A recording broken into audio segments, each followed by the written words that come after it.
Nhà hát trên câu ấy này.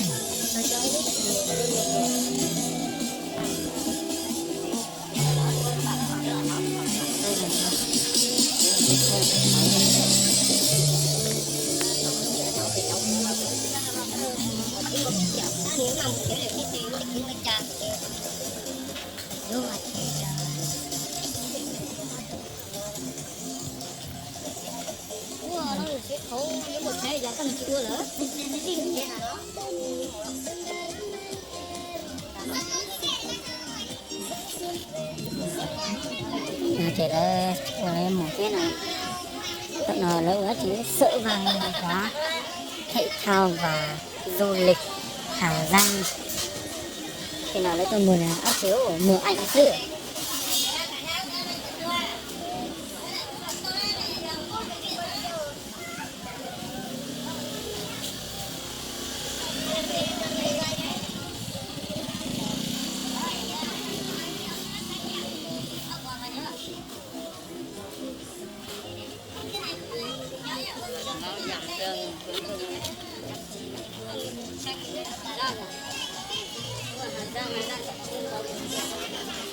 Người nào luôn rồi dịch bệnh quá nên là anh em không còn nữa. Đây là Đắk Lắk, cả Đắk Lắk đấy có rất là nhiều chị em bên Đắk Lắk bán cái gì mà lên bán phong thủy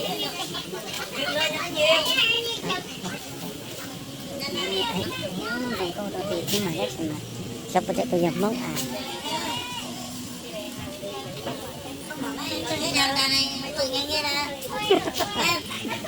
là cái này đừng nghe cái tiếng này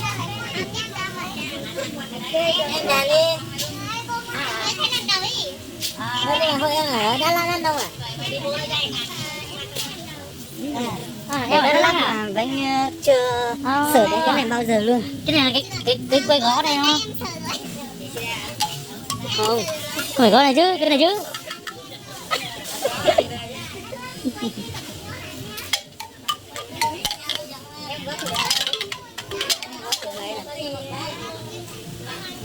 Đây nãy em có anh biết gõ không nhỉ?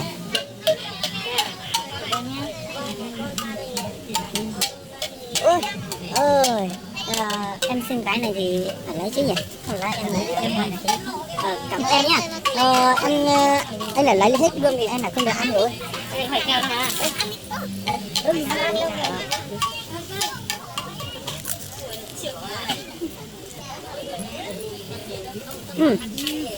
Ngon phết chứ nhỉ?